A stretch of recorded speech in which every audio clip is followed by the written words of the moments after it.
आज मी पनीरची भाजी बनवणार आहे। त्यासाठी मी सर्व मसाले व्यवस्थित भाजून घेतलेले आहे। त्यामध्ये खोबरं, धणे, काळा मसाला आणि काजू, खसखस असं सर्व घेतलेलं आहे आणि हा कांदा पण छान भाजून घेतलेला आहे। थोडंसं अद्रक, लसूण हे सर्व आपल्याला मिक्सरमध्ये वाटून घ्यायचं आहे। बघा मी हा सर्व मसाले मिक्सरमध्ये बारीक करून घेतलेले आहे। आता यामध्येच आपल्याला 1 चम्मच गरम मसाला, 2 चम्मच कांदा लसूण मसाला, हळद आणि अजून एव्हरेस्ट मसाला, थोडीशी धने पावडर हे सर्व आपल्याला एकजीव करून बारीक वाटून घ्यायचं आहे। त्यातच आपल्याला हवं तेवढं तिखट टाकून घेणार आहोत।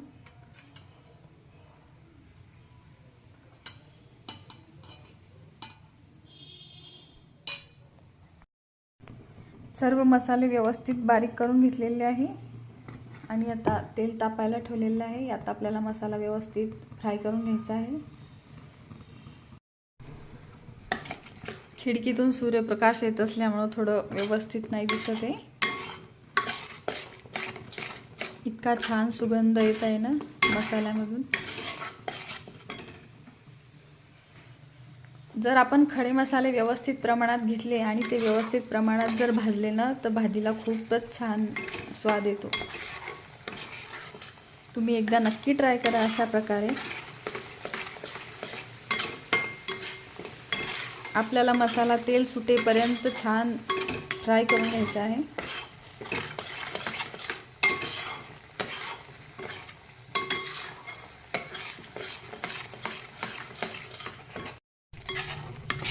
मसाला करपू नये म्हणून सतत आपल्याला हलवत राहायचं आहे आणि थोडंसं मीठ टाकायचं आहे जेणेकरून करपणार नाही।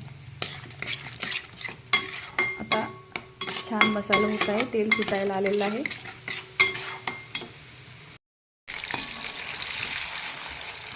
माझ्या मुलीला पनीरचे तुकडे आवडतात आणि मुलाला किसून आवडतात, त्यामुळे मी दोन्ही प्रकारे करणार आहे। पनीर आपल्याला तळून घ्यायचं आहे। बघा काठाने तेल पण सुटलेलं आहे आणि मसाल्याचा कलरही चेंज झालेला आहे, म्हणजे आपला मसाला व्यवस्थित झालेला आहे। यात आपल्याला पाणी टाकायचं आहे